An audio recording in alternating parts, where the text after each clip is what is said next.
കഴിഞ്ഞ വീഡിയോയിൽ നമ്മൾ ഡിസ്കസ് ചെയ്തിട്ടുള്ളത് എങ്ങനെയാണ് YHost.in എന്ന് പറയുന്ന പ്ലാറ്റ്ഫോമിലേക്ക് രജിസ്റ്റർ ചെയ്യേണ്ടതും അതേപോലെ തന്നെ നമ്മുടെ പ്രോപ്പർട്ടിയുടെ ഡീറ്റെയിൽസ് റൂം കാറ്റഗറീസ് ഉൾപ്പെടെ എങ്ങനെ ആഡ് ചെയ്യാമെന്ന് നമ്മൾ ഓൾറെഡി ഡിസ്കസ് ചെയ്തിട്ടുണ്ട്. അപ്പോൾ ആ വീഡിയോ കാണാതെ നിങ്ങളിത് കാണുന്നെങ്കിൽ ഐ ബട്ടൺ ഞാൻ ലിങ്ക് കൊടുത്തിട്ടുണ്ട്, ആ വീഡിയോ കൂടെ ഒന്ന് കണ്ടു നോക്കുക.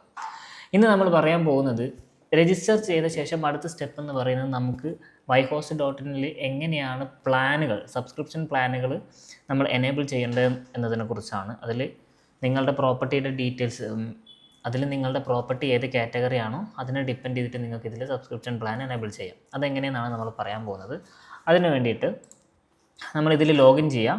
അതിൽ ലെഫ്റ്റ് സൈഡിലാണ് നമുക്ക് ഓപ്ഷൻസ് വരുന്നത്. കുറച്ച് താഴോട്ടേക്ക് വരികയാണെങ്കിൽ നിങ്ങൾക്ക് കാണാൻ പറ്റും സബ്സ്ക്രിപ്ഷൻ ഡീറ്റെയിൽസ് എന്ന് പറയുന്ന ഈ ഓപ്ഷൻ.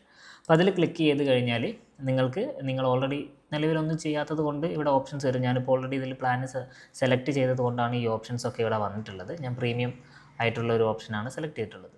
അപ്പോൾ ഇതിൽ ഈ കമ്പയർ പ്ലാൻസ് എന്ന് പറയുന്ന ഓപ്ഷനിൽ ക്ലിക്ക് ചെയ്ത് കഴിഞ്ഞാൽ നിങ്ങൾക്ക് കാണാൻ പറ്റും basic plan, starter and enterprises. അപ്പോൾ നിങ്ങളുടെ പ്രോപ്പർട്ടി ഏതാണോ, നിങ്ങൾക്ക് എന്തൊക്കെ മൊഡ്യൂൾസ് ആണോ ഇതിൽ ആവശ്യമുള്ളത് അതിനനുസരിച്ചിട്ടുള്ള ഈ ഒരു പ്ലാന് നിങ്ങൾ സബ്സ്ക്രൈബ് ചെയ്താൽ മതിയാവും.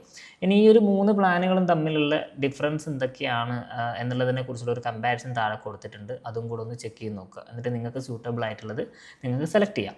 ഇതിൽ ഗെറ്റ് സ്റ്റാർട്ടഡ് എന്ന് പറയുന്ന ഓപ്ഷൻ കൊടുത്തു കഴിഞ്ഞാൽ നിങ്ങൾക്ക് ഏതൊരാളും ഫസ്റ്റ് ടൈം രജിസ്റ്റർ ചെയ്ത് കഴിഞ്ഞാൽ ഏതൊരു പ്ലാനും ആദ്യത്തെ 30 ദിവസം കംപ്ലീറ്റ്ലി ഫ്രീ ആണ്. അപ്പോൾ നിങ്ങൾക്ക് അതിൽ പേയ്മെൻറ്റ് ഓപ്ഷനിലേക്ക് പോകുമ്പോൾ തന്നെ അത് ഓട്ടോമാറ്റിക്കായിട്ട് എനേബിൾ ആയിക്കോളും. അതിൽ കണ്ടിന്യൂ ടു പേയ്മെൻറ്റ് കൊടുത്തു കഴിഞ്ഞാൽ നേരെ പേയ്മെൻറ്റ് സിസ്റ്റം ഓപ്പൺ ആവും.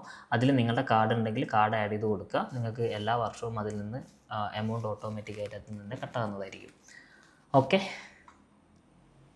ബാക്കി ഡീറ്റെയിൽസ് നമുക്കിനി അടുത്ത വീഡിയോയിൽ പറയാം. പിന്നെ ഇമ്പോർട്ടൻ്റ് ആയിട്ടുള്ളൊരു കാര്യം, നമ്മൾ ഇയർലി പാക്കേജസ് ആയിട്ടാണ് കൊടുത്തുകൊണ്ടിരിക്കുന്നത്. മന്ത്ലി പാക്കേജസ് നിലവിൽ പ്രൊവൈഡ് ചെയ്യുന്നില്ല. ഓക്കെ, അപ്പോൾ ഇനി അടുത്ത വീഡിയോയിൽ നമ്മൾ ഇതിലുള്ള ഓരോരോ ഓപ്ഷൻസ് ആയിട്ട് നിങ്ങൾക്ക് വേണ്ടിയിട്ട് ഇൻട്രൊഡ്യൂസ് ചെയ്യുന്നതായിരിക്കും.